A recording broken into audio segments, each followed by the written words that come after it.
You think you know your family, what they look like, how they speak, how it feels when they pat you on the back and say welcome home. None of us truly know any other person, not completely, often not in the ways that matter. I thought I knew my family, but I didn't. I was a fool with wool over my eyes. I'd been living in a fantasy, which was seconds away from crumbling down around me at every turn throughout my falsehood of a childhood. This is the story of how I learned what my family really was, what we really are. Maybe it can help you, too. Or maybe I'm just looking to vent to the only corner of the internet who will really understand.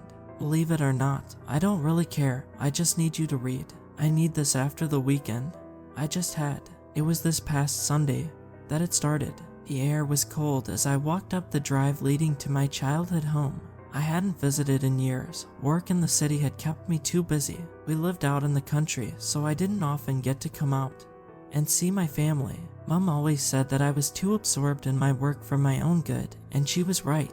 I finally got the chance to get away for the weekend, though, and got on the train as quickly as Mom could shout it at me on the phone. That afternoon, there I was, listening to the crunch and crackle of the gravel as I walked up the driveway with my pack of clothes slowly shifting at my back. I took in the sight for a moment and walked up to the front door to knock. Seconds after I knocked, the door swung open with enough force to blow my hair back. Mom was there, holding the door open and looking at me with a wide smile. I felt a swell of emotion in my chest and brought her in for a hug. We stood in the doorway for a few moments, just holding one another, but voices from inside drew my attention further into the house to where I saw my brother, Joshua, sticking his head out from behind a wall to see what was going on. He was younger than me, all bones and no meat, and he looked near exactly the same as when I'd last seen him in person a number of years ago. He had longer hair, but it was the same boyish face under there, and I gave him a smile that he replied to with a middle finger. As you can tell, we loved each other greatly. I was brought into the house then. Stepping into the hallway felt like a dream. I suddenly felt 10 years younger, like I was coming home from a long day at school rather than returning after years. It felt like I was waking up from a lengthy and restful nap. Making my way through the home was stranger than even that, as in each room I entered, I felt like I was simultaneously at home again, and also a stranger, an alien in my own life.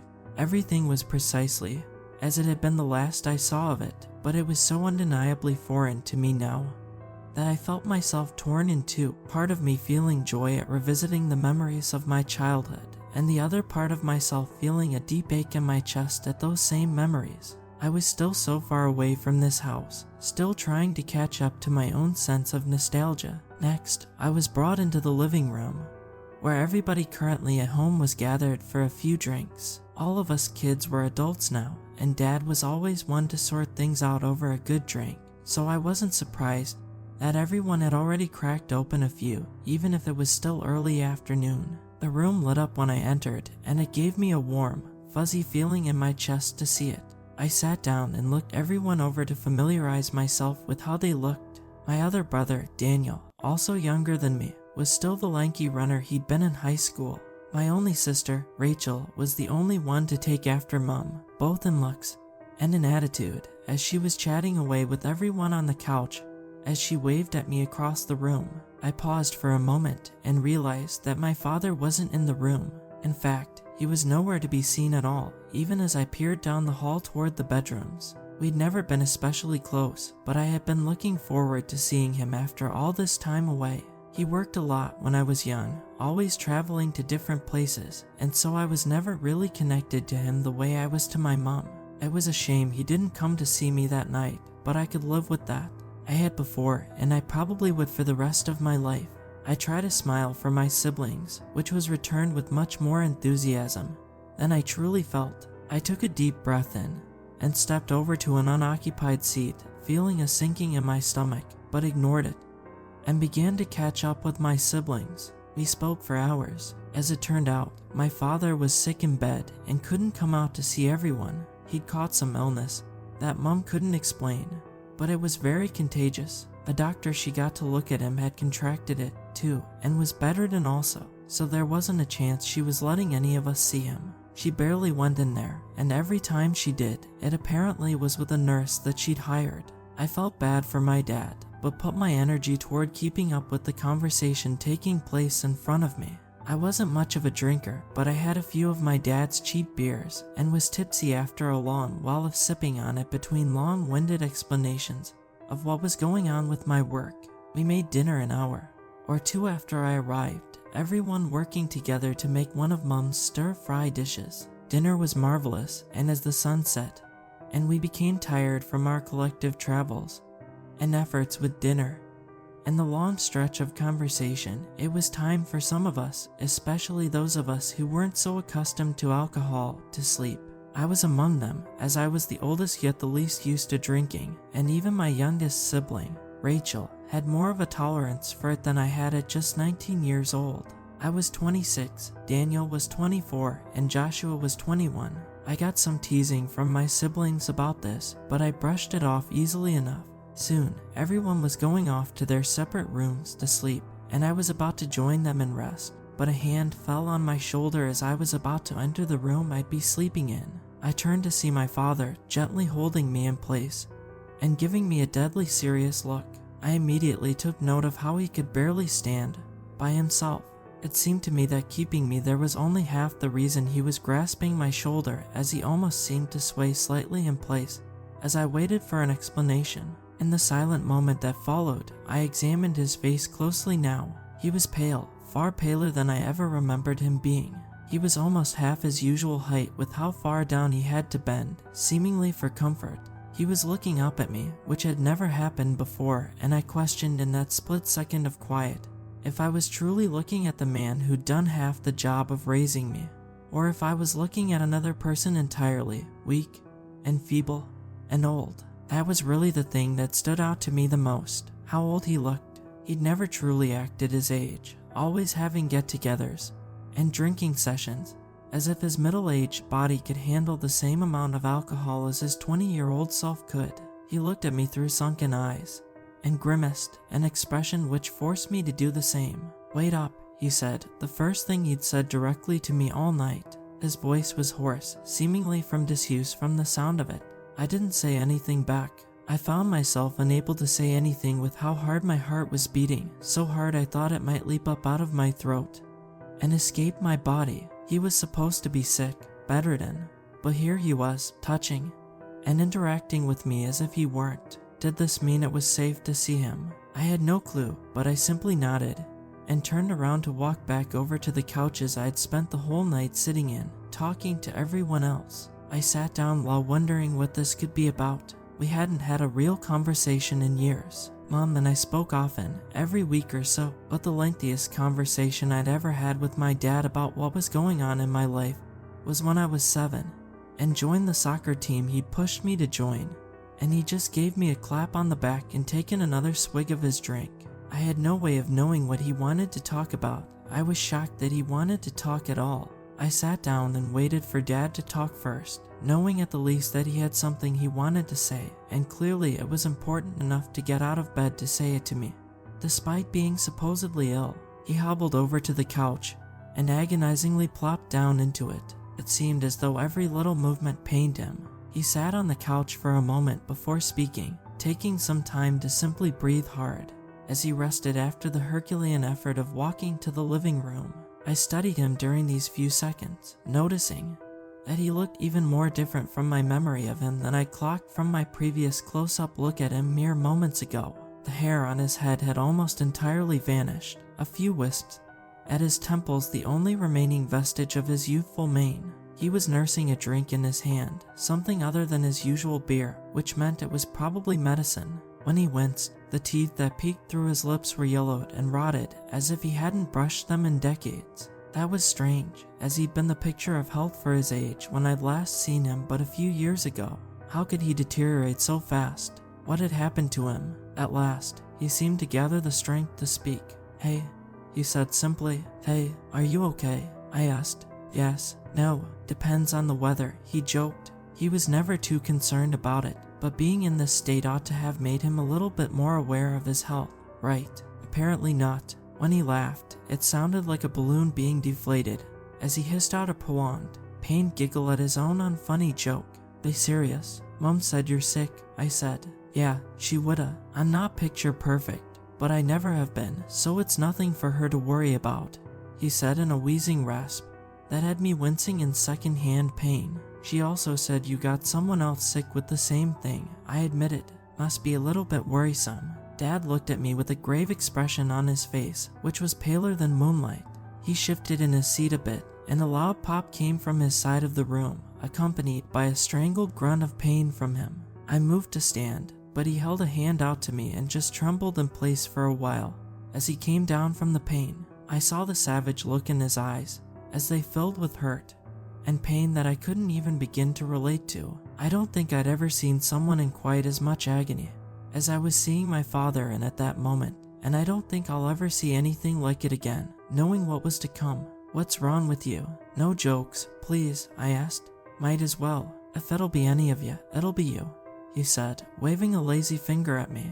What do you mean? I asked again. Well, this'll take some explaining, Dad said. He lifted an arm up and out towards me. Help me up. I stood, took a few steps, and I was upon him in no time. I grasped his hand in mine and pulled upwards, lifting him easily. He was thin as a rake under those baggy clothes, light as a feather, so thin I thought I'd snap his wrist if I pulled any harder. Jerkily, he got to his feet and groaned as pain seemingly flared up once again. Once he was settled on his feet, Dad began to walk, motioning for me to join him. We walked down the hall silently, not a word passing between us. We reached the back door soon enough, and we stepped out onto the patio where the clear, chill night air awaited us. Dad sat in a chair that had a lot of give, a chair that I didn't remember. They must have gotten it for his comfort after he'd fallen ill. I sat opposite him, in a chair that had a small cup holder on the arm, still sporting a flat cola. I gave him a look that begged to explain, and he did.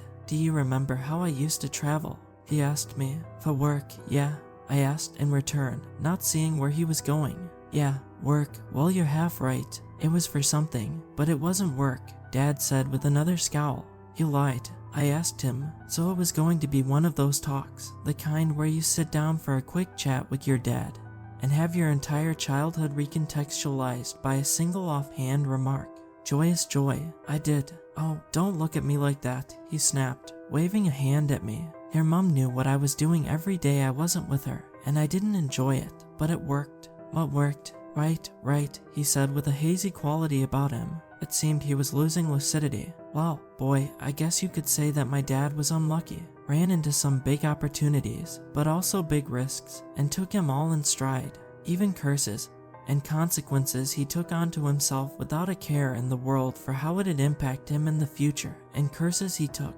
He'd run afoul of quite a bit of people in his youth, and one of them fancied herself a witch. Wait, you've got to be kidding, I said, laughing at the ridiculousness of where I thought he was going with this. Shut up and listen, boy. No jokes, he said, parroting my own plea for serious consideration back at me. I looked at him and barked out a laugh again, but didn't move to leave or talk against him any further. This witch, as she liked to call herself, my dad screwed her over, real bad. She lost her job because of him, though I'll never know how. She thought she was owed. She wanted something from him, but he never gave her a single cent of reparations. She was left to get bitter and angry, and then she appeared one day, years later, and saw my dad with me, and said, Dad continued, but he cut himself off.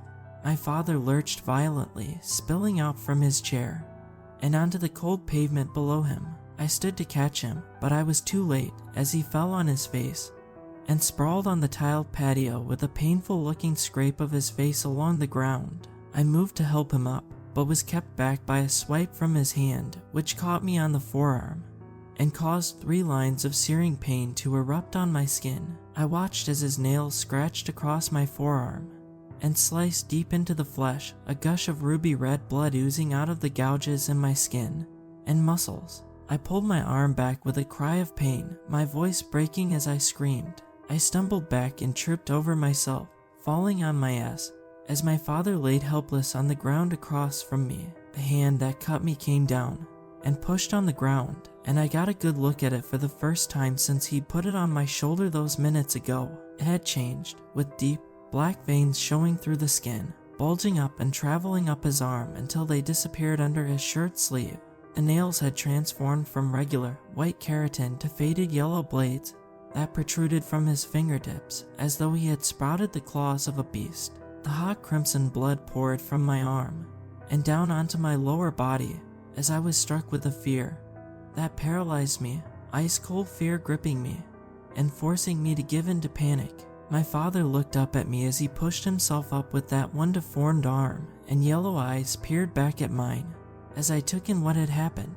The entire left side of his face was red and was dripping with thick, dark blood, darker than I could ever imagine blood being. It oozed out as if it were old and congealed, running down his face in coagulated globs rather than in hasty rivulets like mine was flowing from my own injury. We sat and looked at each other as we were both injured and bleeding on the ground, and neither seemingly sure where to go from there. She said, Dad said through the agony clear in his broken, raw voice that the sins of the father shall be passed on to the son, as if he himself were wicked. What the hell? I half whispered, too baffled to even scream. She cursed me, boy. She cursed me to live with the sins of my father on my shoulders, always bearing down on me so that we'd both know it was his fault I'm like this. He explained, that can't be true. Why are you telling me this? I asked, trying to stop my injured arm from shaking. Sins of the father, boy, it's a curse on the family. Dad yelled quickly, no longer trying to be quiet. I felt a sinking sensation in my chest as I realized what he must have meant. It was hereditary. That had to be what he was saying. Suddenly, the pain in my arm went numb in a cold way as my breathing picked up and I began to panic in earnest. I couldn't deny what I was seeing anymore. My father was cursed, and I was as well. The only question that remained in my mind was what the curse actually did, but I soon got a clue in the form of my father's affliction accelerating, seemingly worsening, before my very eyes. Unless my eyes deceived me, the shoulder of Dad's right arm, the arm that had been growing more and more monstrous this whole time, popped out of its socket and hung limply at his side. He howled in pain as his arm was further jerked upwards, seemingly against his will. He lifted his dislocated arm up, and the same occurred to his elbow, the joint tearing itself as his arm elongated and stretched to inhuman proportions. The pitch-black veins spread across his skin, consuming the entirety of his visible arm, and beginning to crawl up his neck and face on the half opposite the one he'd skinned. His fingers then flexed themselves out of their sockets, displacing themselves with a series of dull cracks and pops of flesh and bone tearing themselves apart to warp this way. I simply watched with my jaw dropped as my father became something else before me, sprawled out on the patio and writhing in blinding agony. He called out weakly, pitifully, and looked me in the eyes with that yellow gaze he now possessed. It comes in waves. You can't keep it from happening, but you can hide yourself, keep others from finding you when you've changed.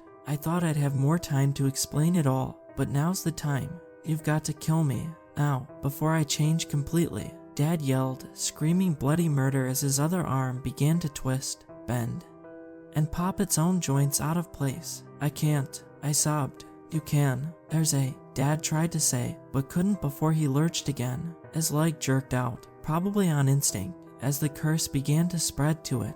The reflexive kick was powerful enough to send the glass coffee table we talked over flying, and glass shards sprinkling over the both of us when it shattered against the brick wall of the house. I shielded my face from the volley of glass, and when I dropped my good arm and saw what had become of the formerly sturdy table, I understood what needed to happen. This thing my father was becoming would be a danger to our family if this curse was left to turn my father into some creature. None of us would be able to stop him from killing us if he turned completely. He was right. He needed to be ended now, before he became a real problem later. I took a look at my injured arm. The bleeding had slowed down, but it was still pulsing with blood every few seconds. It didn't hurt anymore, though, now that pain had given way to terror and panic.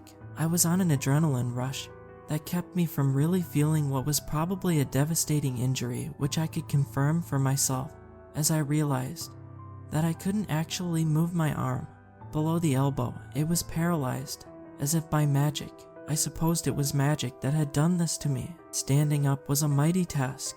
I felt a rush surge to my head, and I became lightheaded as I rose to my feet. I looked down at my father and saw that all 4 of his limbs had become mangled, bloodied tangles of flesh, the joints bent out of shape, and the skin ripped and torn so that they were all jagged, broken strips of flesh painted maroon by dark, thick red liquid. He was looking up at the sky, and although there was a roof over the patio, I doubted he saw it. He almost looked dead, but I knew he was still alive, as I could hear his haggard, shallow, wet hacking and coughing as he took his last breaths. The death rattles rang out in the silent night air as I stumbled closer to his broken body, which would surely begin to move again soon. My arm hung at my side as I leaned towards him and took my own deep gulps of air to gain my breath back. "How do I do it?" I asked, my voice eerily steady. "I have a gun, please," he begged. His words were slurred as he coughed up blood. I haltingly crept closer to his body and found that the limbs did not stray out and strike me. This curse, whatever it truly did to my father, must have finally completely broken his body. I used my one good hand to search the pockets of my dad's clothing and eventually found a pistol stuffed down his baggy nightgown. I pulled it out and knew it was probably loaded and ready to go. He'd planned this. I took a deep, clear breath and looked my father in the eye as I stood over him. His yellowed eyes slowly drifted over and locked onto mine. I felt bile push up my throat and I wanted to throw up, but I held it back and pointed the gun at my father's head. I knelt down, not confident that I'd get it right from any distance, and pressed the barrel to Dad's chin, angled so that it would tear right through his head. We met eyes once again, and he gave me a look that made me feel guilty. This wasn't right, but this was his, our lot. I felt the need to say something, but whatever had been holding it back broke, and I began to sob and cry at the task set before me. "Do it," he said with his final bit of life. I knew I had to do it, as I got startled when one of his legs jerked. He was starting to move again, and if he could cut me and flip that table with his frail body, then what could he do to the rest of our family? I let my feelings show on my face, openly weeping to my father as I held a gun to his head.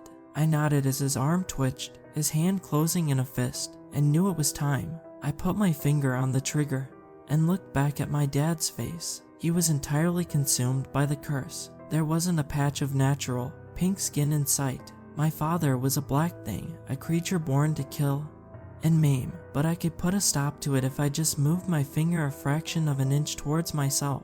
I took one last look into my father's eyes as his yellow irises focused back on me, but it was different this time.